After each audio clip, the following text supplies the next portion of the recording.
What do you do when the shifts keep stacking up, the burnout creeps in, and you realize that the traditional retirement path just won't cut it anymore? Well, Audrey Blotz, she decided to walk away from the rat race of a full-time medicine career, and not by quitting her job, guys, but by radically rethinking her views on money. So in this episode, we dive into how she went from an ER nurse to a capital raiser, how she helps others unlock double-digit private money lending returns, and her new mission on diving into RV parks, along with opening a holistic women's health center. So with that, guys, let's get into it. So Audrey, what was the moment you realized that clocking into a shift wasn't going to create the life you wanted?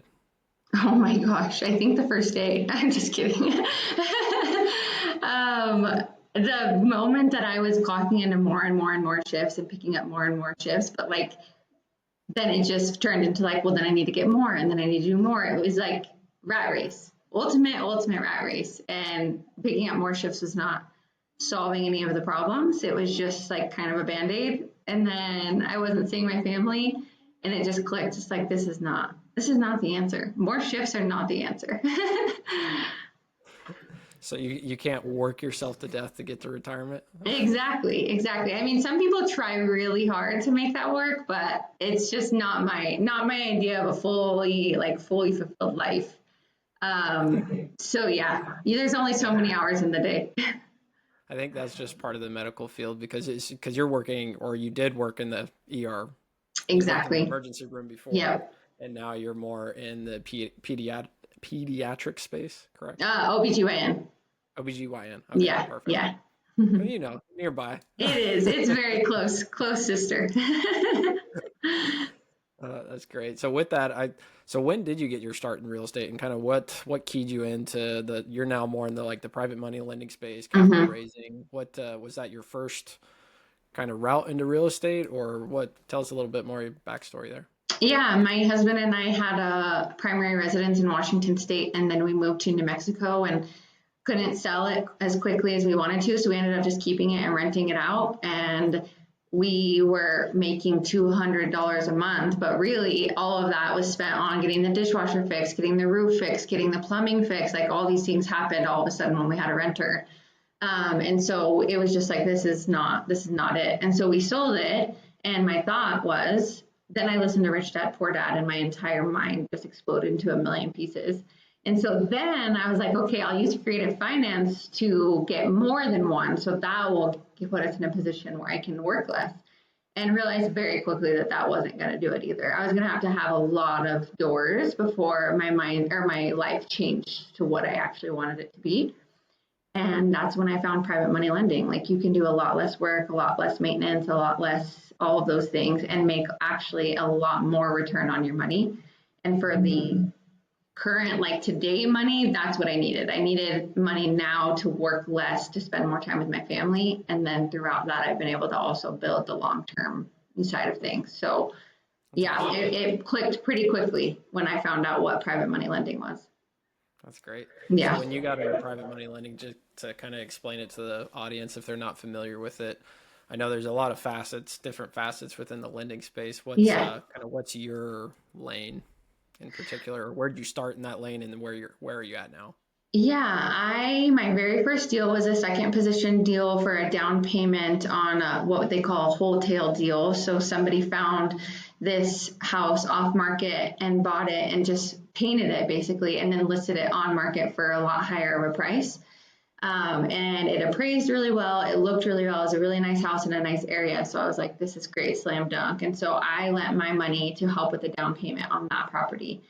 Unfortunately, that property cannot or is not selling, been on the market for like 7 or 8 months now. And so my money is trapped in that deal, which downside because it's trapped, but also he's still paying me my 20% annualized interest rate. So, That's awesome. but yeah, I mean, 20% annually, like there's not a lot of long-term rental deals that you're getting 20% cash on cash. So I still feel okay about it, but I mean, I would like my money back, but that's kind of my first entrance into private money lending. And then since then, I've connected with a real estate firm where I raise capital for them. And I've realized that there's people out there that will even give more than 20% annualized. So I've been able to help people get in and start making flat fees on their money. So in 4 to 6 months, you're getting a flat fee of say 10%, which if you roll that twice or three times, you're looking at 30% annualized. And so there's just a lot of ways that if you have money, you can leverage it to make big time bucks. And so I'm just learning a lot. And through that, I've been able to help everybody around me, all my friends, my family, my coworkers, start to learn about it and make now money and also prepare themselves for retirement, all those things. So it's been great. It's been like a ripple effect for everybody that's in my circle because that's all I talk about. So within the hotel, like within that hotel space, Yeah. hotel, not hotel, hotel. But within that space, I mean, that kind of somewhat fits into the gap lending to a certain extent. So do you Exactly. still do that type of deal, those two type of deals with the firm you're working with that right now? It's similar, yeah. The firm I'm working with now is a little bit, it's larger. So we have like $130 million of assets under management. And Oh, so we're able to be a little bit more creative with people's funds, I would say. Like when somebody lends to us, we can kind of just use that money to do whatever we need to do at the time because their money is getting paid out regardless of how that property performs. So even though they're secured on a single property, they're getting paid out regardless of the property sells, the property refinances, whatever it is, they're still getting paid out. So I guess it's similar. It's still second position lending, but your money isn't necessarily for sure going to a gap type lending or for sure going to value add. It's going to wherever the fund needs it at the moment, and then you get paid out gotcha. regardless. So Yeah. it's pretty much so it's pooling it up into a fund then. Similar. Yes. Gotcha. Yes. No, that's an interesting take. So as far as the larger firm though, do you all still do those type of deals like a hotel? The main reason I'm asking because I do know somebody that may be a potential good fit for that they're looking at a deal out in Texas that they're pretty much doing the same thing. Yes, so we do still like take down a ton of acquisitions creatively. This is not the firm that I lent my funds to, though. I lent my fund to like a Yeah. single one man show type of thing, and so that's why if he can't sell that property, he doesn't have the funds to pay me out. Where with the firm, even if they were in the same situation in a hotel type of thing, even if they couldn't sell the property, I would still get paid out. So that's just the difference. There's just a little bit more security with such a large firm versus like a one man show type of deal. 100%. Yeah.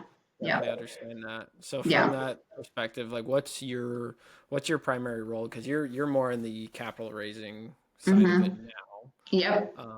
I'm sure you still do your own lending on the side, and we can talk about that a little more. But from a Mm-hmm. capital raising perspective, what would you say is your primary role in that? Like, how are you serving the client in your capacity?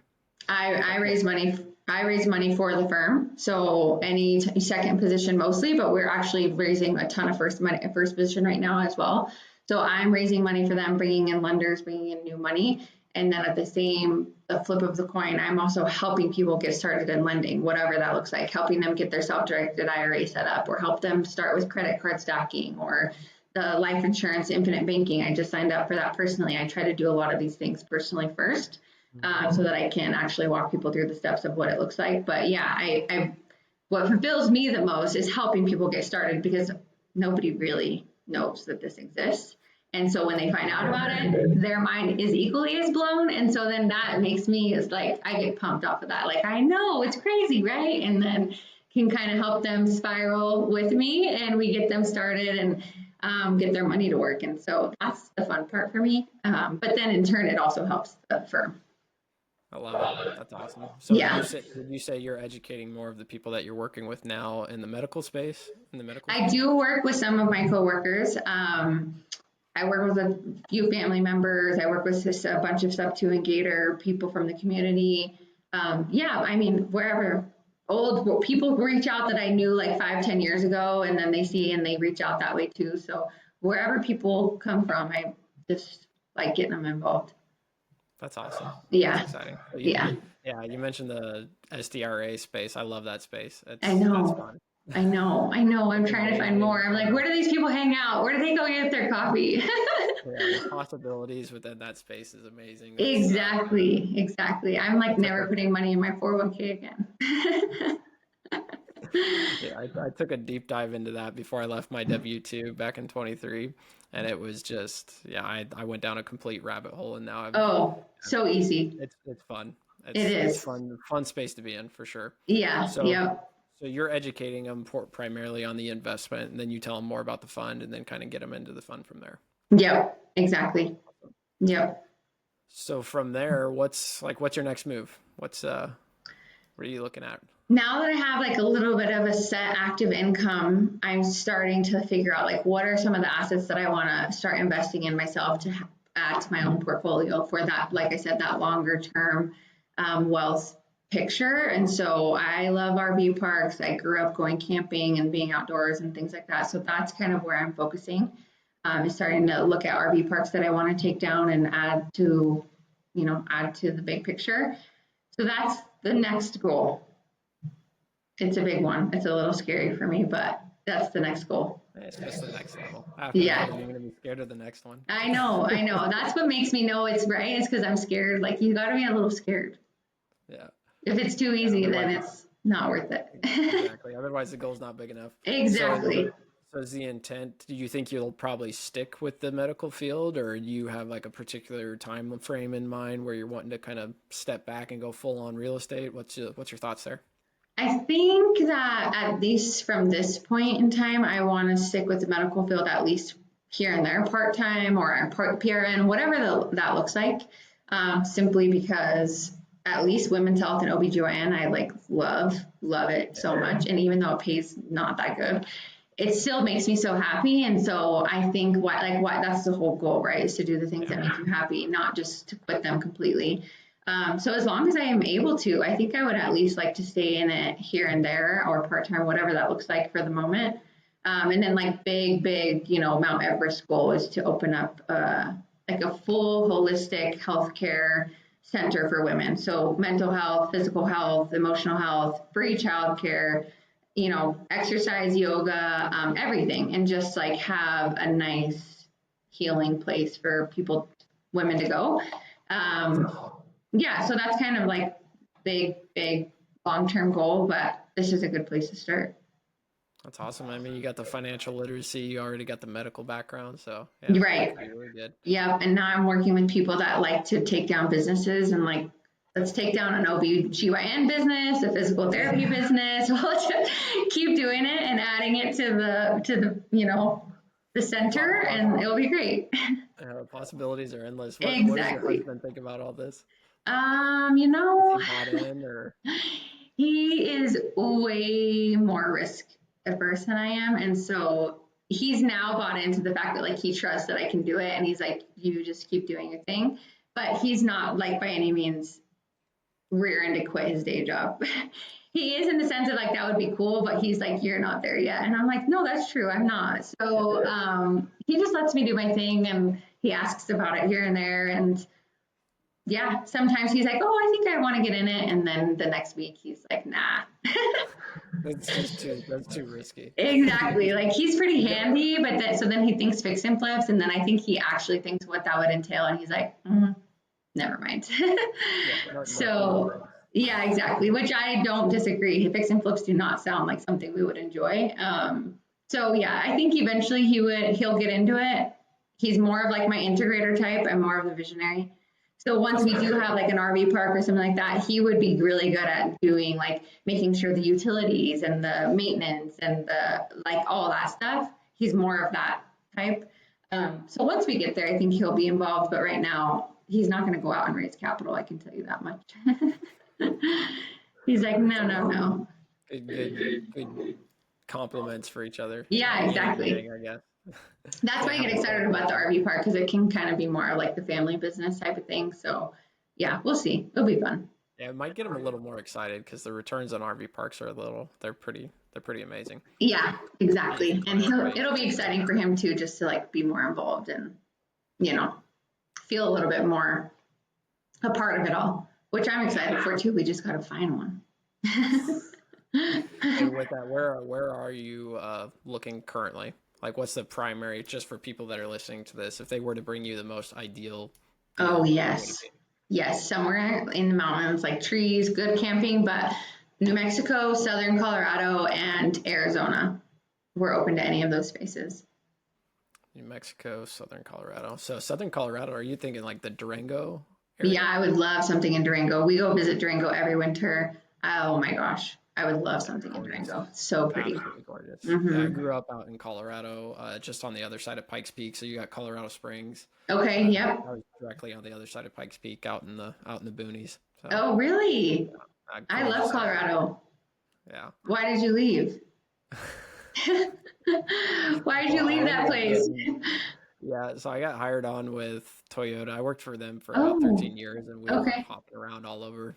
So their headquarters was originally out in Torrance, California, so LA, and then Okay. kind of relocated with them quite a few times. It was like every 2 years, my wife and I were moving, and then all my Oof. sisters. I've actually got six sisters and one brother that all of them ended up in Nashville for some reason. I don't know why, but yeah, once we started having kids, we're like, we got to get it closer to family. We can't move Yes. every 2 years. This is Yes. ridiculous. But yeah, Yes. no, it's a fun place to visit.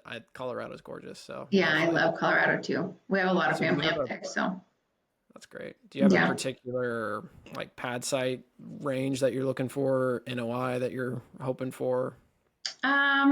Pads not as much, but NOI like around 150, I would be good. Um, or or more. And then I do like the idea of having a mix of long term and transient options, just because those long term stays do give you some stability, and then It also would be having the easy people. for your husband to stomach.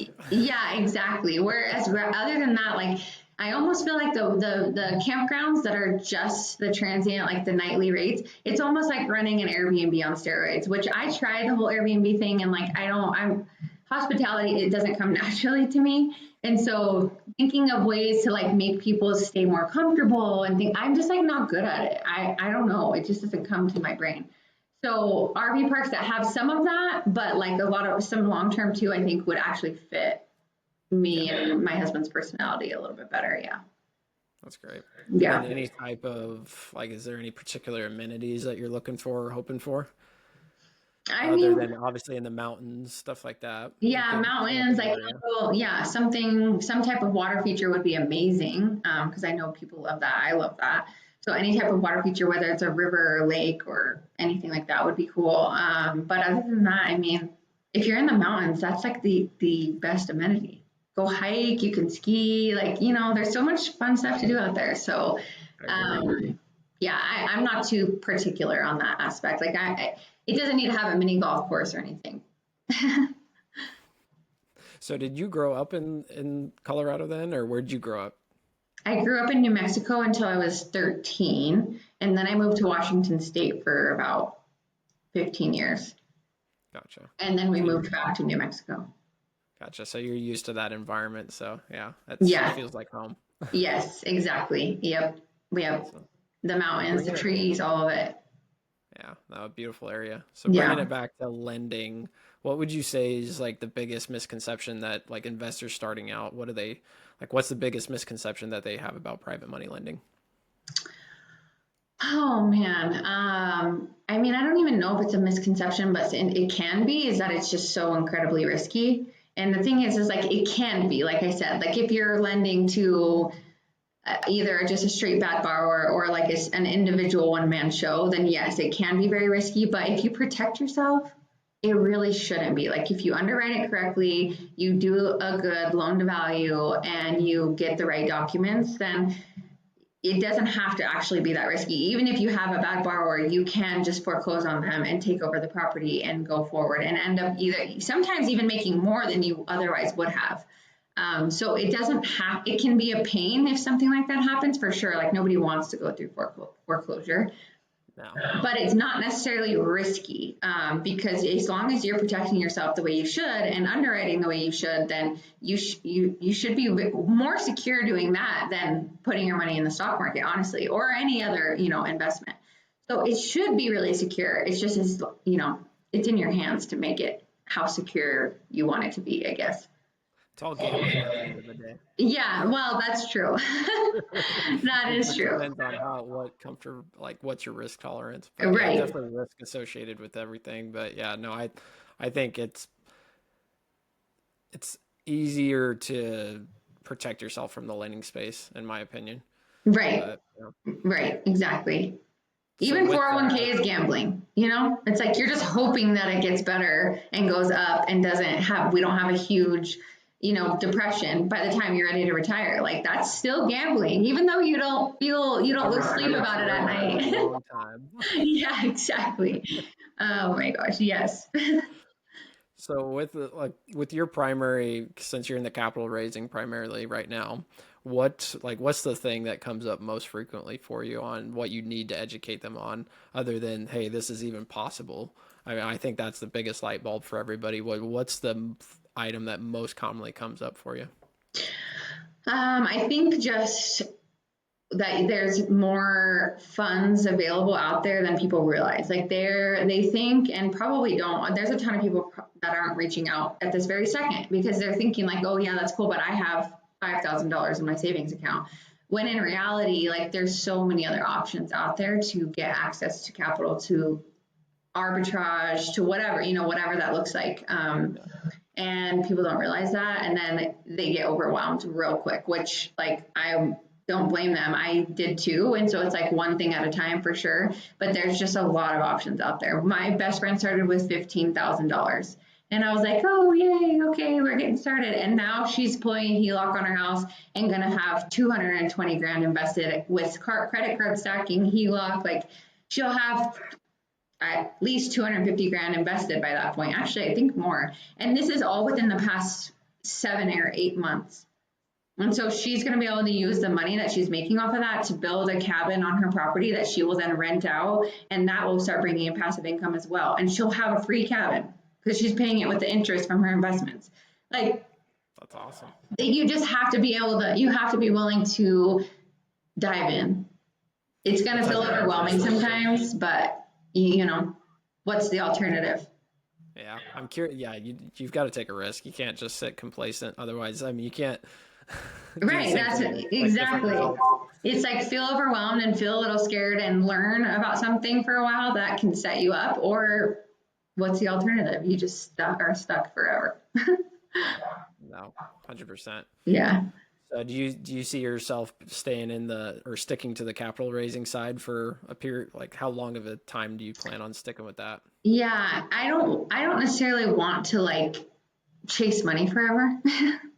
I'm more than happy to help people continue like learning and starting and moving forward with lending. So I'm always happy to do that. But like the actual responsibility of raising money for a firm to like grow, at some point I would like to just not have to even worry about scheduling lender calls and doing any of that, because it is like it's active income. It's something that I actually have to do. So eventually I would like to be able to just let it come naturally as people want to lend and get them set up, and otherwise get to run my RV park and play with my kids and or don't if they're annoying me, like whatever. I just want to be able to live like a little bit more passively.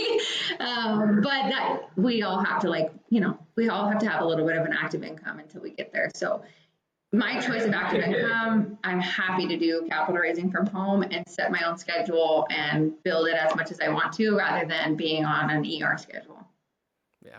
And it's kind of like you mentioned, I mean, even with the OBGYN, I mean, you get some fulfillment out of that. So it's like, Yep. yeah, I mean, at the end of the day, that's why when people retire, they end up doing something else typically. Otherwise, they pass away. You've got to have some type of purpose.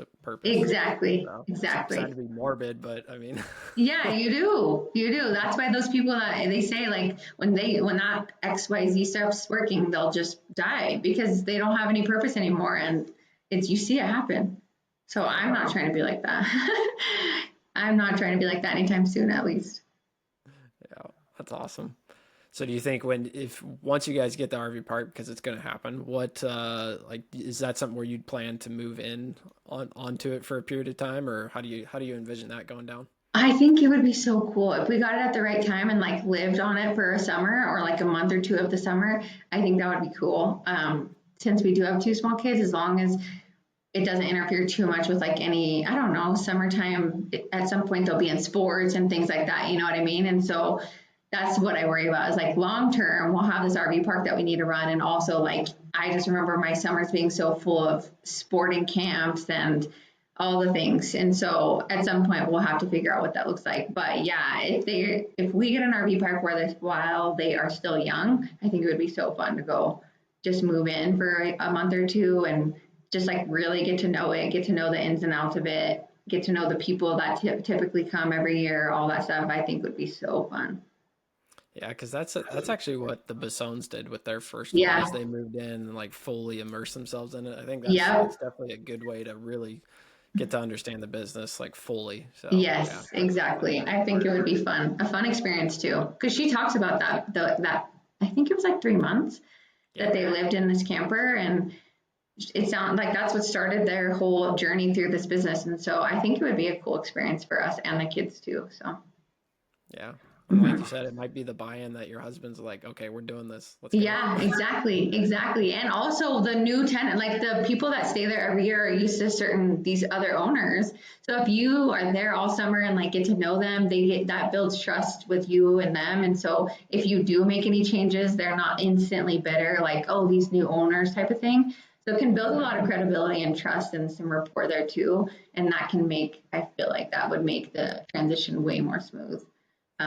So yeah, I'm excited. That's awesome. Now, so as far as something like actionable that people can take away, like they're like maybe a time where you had a bad deal go through, or maybe a learning point that hey, maybe this is a good thing to pass on to somebody that's first starting in investing. What would you give as far as advice for somebody initially getting into the lending space? Hmm. I think the biggest thing would be that if it sounds like a red flag and it looks like a red flag and it smells like a red flag, it probably is a red flag. And so even if you think the person's trustworthy, even if they have made them a good name for themselves in whatever community, just don't do it or have somebody else look at the deal for you or whatever the case may be. Like do something to protect yourself and just trust that if it feels like a red flag, it probably is. Definitely been involved in a situation where there was somebody that had a name for themselves and all these things and came to me in the evening one night. Hey, I need $300,000 by tomorrow morning at 9 a.m. And we just talked it over, the CEO of the firm and I, and we're like, okay, we've worked with this individual before. And as I'm sure you can assume, the deal did not go well. And we both are looking at her, like talking afterwards in hindsight, and we're like, why did we think that was a good idea? Like nothing, there was red flags all up and down that thing, and we did it. And so, yeah, just trust your gut, honestly. Work with people that you trust and trust your gut.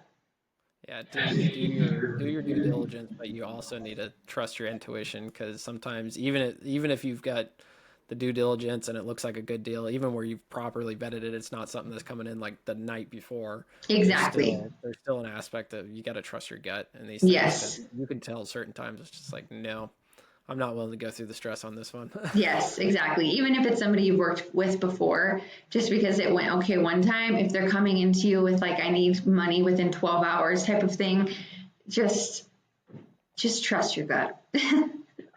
Yeah. I agree with that. Yeah.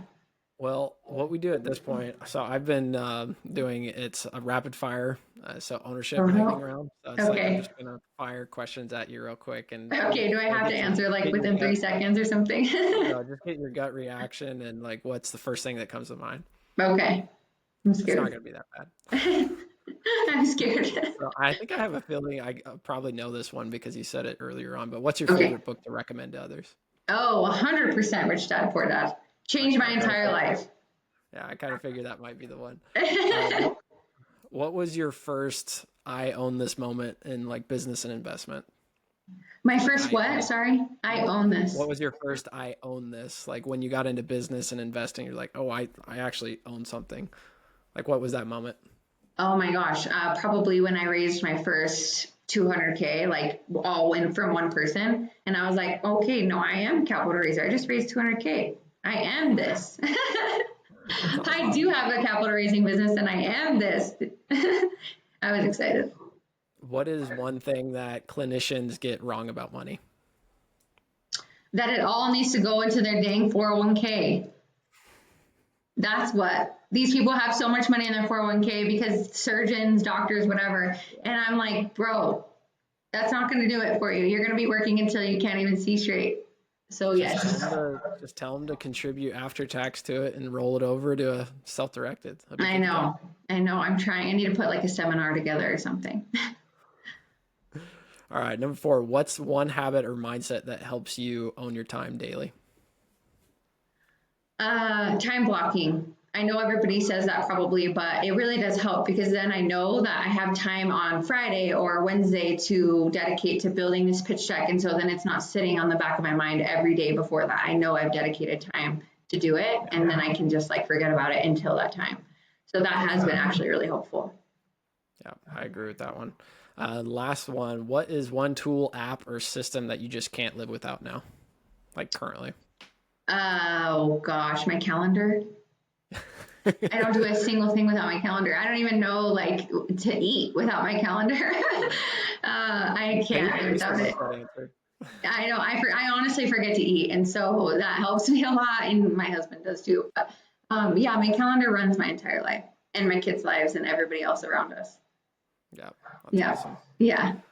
Well, perfect. Well, I really appreciate you taking the time. One thing I want to make sure that I get this is what's the best way for somebody to reach out to you? Like how to, if they have capital that they want to deploy, or if they're looking for, or they say they've got RV parks that kind of fit within your buy box within Colorado, Oregon, New Mexico.